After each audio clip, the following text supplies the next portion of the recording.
tubaha ikaze nanone muri aya masaha y'isatatu aho tugiye kurebera hamwe update nshya ziri kubera ku butaka bwa Repubulika Demokarasi ya Kongo, aho nakubwiye ko tugiye kurebera situation uko ihagaze nyuma y'uko n'ubundi FARDC ivumbuye umugambi ukomeye ko ihuriro rya FCR rishaka kwinjira mu mujyi wa Uvira. Urabona yuko bakoze icyo bita defensive, aho nakubwira yuko urimo uzamuka za Gatobwe bagiye gukora defense ikomeye mu bice bya za Ruhuha. Uramenya akantu ku kandi umenye ko situation ihagaze, ese niki kigiye gutuma abajyana defense za Ruhuha, ese bari bubibashe?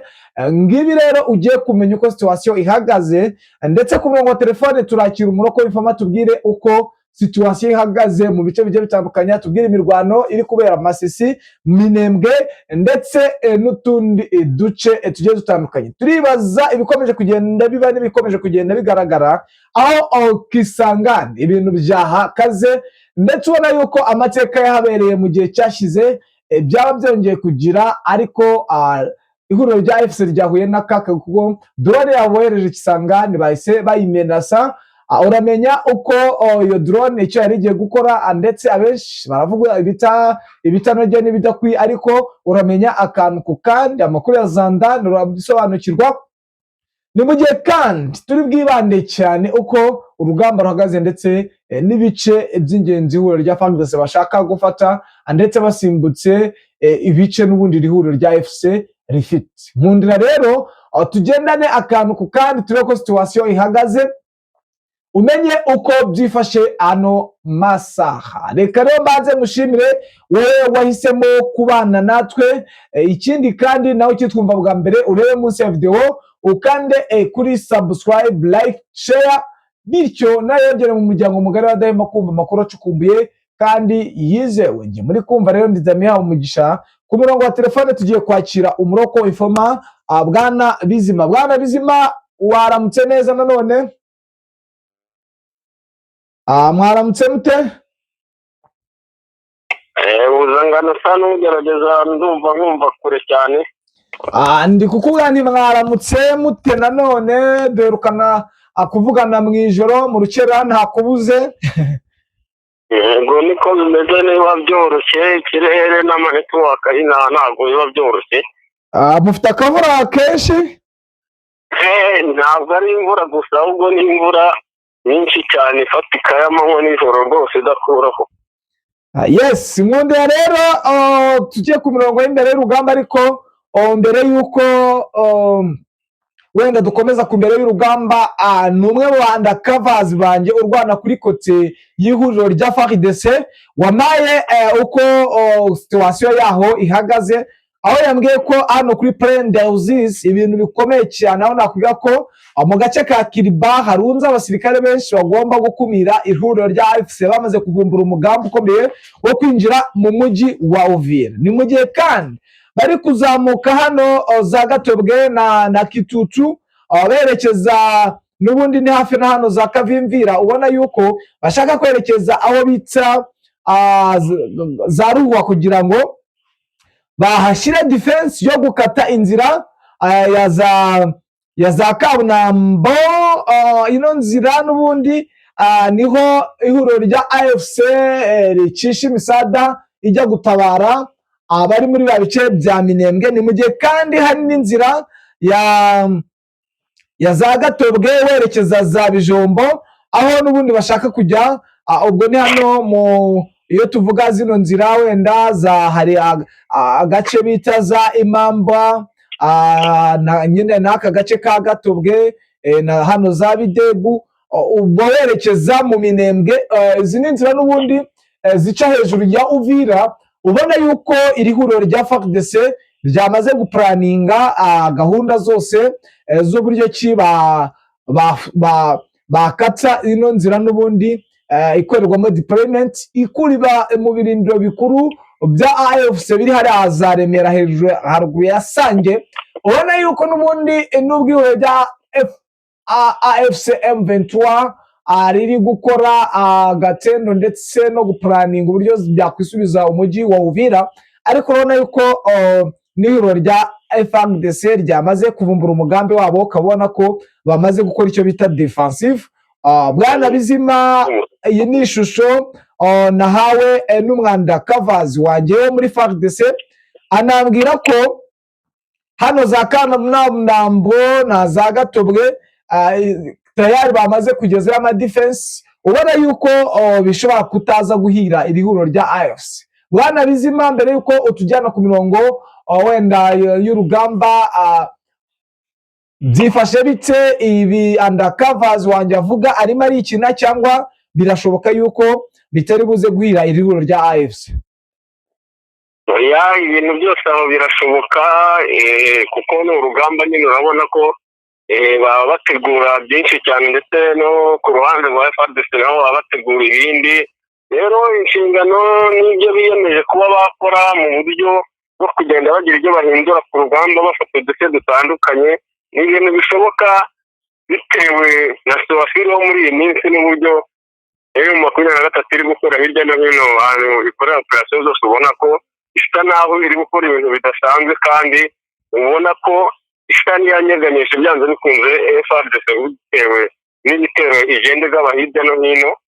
Ibijyanye n'imirwano na operasiyo n'uburyo umusada ari mwinshi cyane ndetse kuri FARDC ni ibintu bisanzwe, kuko iteka ryose urabizi M23 yarwanaga n'ubundi isa n'iyirengera yikiza, ntabwo ari ku rwego rw'ubu ngubu ifite ubu ngubu, ubona ko ariyo igeze ku rwego rwo kuba yari iri kugaba ibitero. Rero ibyo ni ibintu bishoboka kuba byayigora, birashoboka, ariko uri kubona ko intego ya byose ibintu birabavuna bikanabagora, ariko bikarangira icyo bashaka bakigezeho. Yes, tudatindiye abakunzi bacu, kiba kitumye baza ano masaha nuko bazi ko baba bagiye kumva result zabaye mu masaha y'urukerera. Anabwiye yuko hari habaye situation ikomeye, ariko mbere yuko wenda tujya ku mirongo y'imere y'urugamba, ni fail yabaye ku ihuriro rya AFC, aho ryohereje drone za Kisangani. Iyo drone ikaba yararashwe, iyi drone yari yagiye mu rwego rw'ubutasi, ariko ihuriro rya FARDC rirayimenasa, urumva ko yapfuye ubusa. Bwana Bizima, wenda nicyo twavuga ku bakunzi bacu, urabona yuko bikomeje kugaragara ko ihuriro rya AFC rifite umuvuduko ukomeye, kandi bivugwa ko bashobora kuba bajya bafata iyi Warikare, bagafata Kisangani, ubwo aho ni muri Nord Kivu, bakaba bamanuka hepfo n'ubundi bakisubiza umujyi wa Uvira, bakamanuka Ibaraka bakerekeza i Karemi. Bwana Bizima, muri make urabona iri huriro rya AFC riri bubashe kuba ryabigeraho?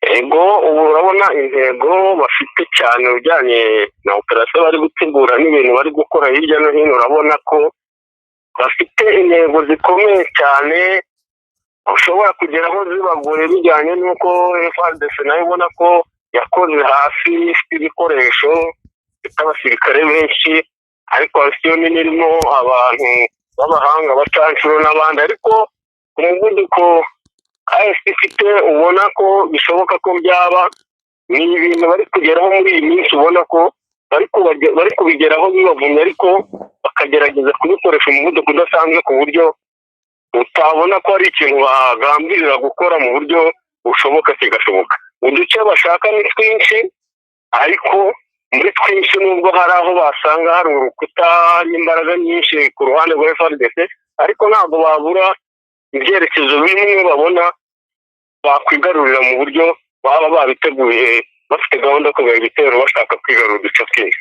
Yes, Bwana Bizima, rero ngaho atujyane kuri frontline, utubwire uko situation ihagaze mu bice byose uzi birimo kuberamo imirwano, ndetse naho ubona yuko isaha ku isaha imirwano yabera. Reka se niwandikira muri iki gice cya Minembwe hano muri Sud Kivu, ku mirwano ihari ubona ko FARDC yari isa naho guhera ku munsi w'ejo ndetse kugeza mu masaha y'ijoro n'iki gitondo cy'uyu munsi, ubona ko yari ifite intego yo kugira uduce igarurira hariya cyane. Sinzi impamvu ubona ko yari ibikeneye bijyanye n'imyiteguro M23 yari isa naho ifite bijyanye na standby bariho muri ibi bice byose bya Nord ya Sud Kivu. Rero bo bagabye ibitero ubona ko bafite intego yo kwigarurira tumwe muri utu duce turimo za Bidego. Ubona ko igitero cy'igicamunsi cy'ejo ndetse ubona ko n'imirwano yabyutse n'ubundi muri iki gitondo, ubona ko bashakaga kwigarurira aha hantu ku buryo hagize n'ikiba cyabaho ku bitero cyane. Ubona ko ari nk'akavuringi bashakaga yo gusa naho basatira ibirindiro bya M23 muri yace na za Minembwe. Ubona ko bari bafite intego y'uko habaho kwiyubaka muri kino gice, byibuze hakaza kubaho operasiyo ku ruhande rwa M23 bashobora gukora, yaba muri kiriya gice cya Prendersi cyangwa mu bindi bice bya Minembwe. Ariko iki gice byibuze basa naho bari badufite, kuko bateye baturutse hano za Rugezi na za Nyaruhinga, ariko urabona ko aha bisa naho byanze. Hano za Mikenke hose hari hasa naho bagurukije ibitero mu gihe kimwe, ariko bakubise ubu ibice basa naho baherereyemo bari mu bice za Birarumbiri. Abari baje hano Mikenke babona ko bari basa n'abahakase mu bice bitandukanye. Abari baturutse za Bidego nabo babaye nk'abasubizwa inyuma ndetse barambutswa cyane, babambutsa rw'inkiko. ubwo bwana bizima ngaho komeza, network zari zanze. Ego naringeze ku makuru nakubwiraga, Koloneli w'umuhibu waruje muri operasiyo nyine kuhigerera n'abahungu be kugira ngo arebe ko yahindura ibyari byananiranye, ariko ntabwo bimuhiriye, kuko ahangaha yoherejweho drone ya kamikazi rwose imwicaraho, ndetse ahagendana n'abamurinda 27. ubona ko yabaye nkaho bitamuhiriye cyane, ariko uyu Koloneli utabashe kumenyekana amazina ye neza, amakuru ahari ni uko amakuru bafite bashobora kuza kumenya aya mazina, ariko ubona ko mu buryo yahakuye bwasabye imbaraga nyinshi, ndetse ku buryo hatakarize ubuzima abandi basirikare barwanaga ku murambo we kugira ngo babashe kuwutwara. Ubu uri Baraka, kandi amakuru neza yagezeyo no muri Baraka. Inkuru isa n'iyakwiye y'urupfu rw'uyu mugabo, bigaragare ko yari umukoloneli wari uzwi cyane ku ruhande rwa FARDC kandi wari ingenzi. Reka twerekeze muri Masisi, aho naho ukotaniye ibintu byabaye ibindi. Aha za Mweso imirwano niho iherereye cyane, ubona ko umwanzi n'ubundi FDLR, Wazalendo, FARDC, ingabo za Angola ndetse n'abacashuro benshi bari aho, ubona ko bakomeje no kugwa muri iyi mirwano. Ubu bari muri za Mweso na Gasheke na Gashihe, Rubaya, n'ibice za Karehe. Ahantu hari imirwano igiye isa naho itandukanye mu bice ubona iri kugabwa na FARDC. bivuga ko ari impamvu yo gukora iyo operasiyo imeze itya, babiteguye bagira ngo base naho bateshe umutwe M23 muri biriya bice bya Masisi mu duce dutandukanye, kugira ngo base naho bikanga ko ari operasiyo ziri gukorwa ku mpande zose kandi zirimo ingabo nyinshi, ariko bamaze kugenzura basanga aha muri iki gice cya za Rubaya ari ibitero birimo biza ibitero shuma by'abasirikare bakeya bari kuri farisiyo, bari mu buryo bwo kurisha kugira ngo barebe ko hari force zasa n'izisubira inyuma mu buryo bwo kuza gutanga musaada, bazi ko ari farisiyo nini yahinjiye, ariko ubona ko ari uburyo bwa tekinike bari gukoresha mu buryo bwo kujisha kugira ngo babashe gusa naho bagora M23 ikomezanye umuvuduko ifite muri biriya bice bya za Gatoyi. Rero kandi yo kuri inkuru ya drone yarashe kuri Sangana hano ku kibuga cya Bangoka Airport. Ni drone yagabye igitero yo ku ruhande rwa M23, ndetse ubona ko aha hantu bari kuhashakisha cyane bikomeye bijyanye n'amakuru bari bahafite yuko bari gutegura drone nyinshi cyane zo kurasa ibice byinshi bya Masisi, ubona ko ari igitero bagabye bibasabye imbaraga bitewe n'ubwirinzi bari buri kuri iki kibuga, ariko babashije kwinjirira cyane ku buryo burenze, ibasha kwangiza ububiko bwa drone nyinshi cyane bishoboka, kandi hatakariza ubuzima n'abacancuro bari bashinzwe kuzigenzura ndetse no kuzitunganya mu buryo ubona ko hari n'izari zimaze zategurwaga ko hari igitero zagenaga kuva muri iyi minsi iri imbere, ariko ubu tuvugana byabaye nk'aho byakoze kwitwarasiyo ku buryo ubona bagiye mu majune cyane, bahangayikishijwe n'iki kintu, ndetse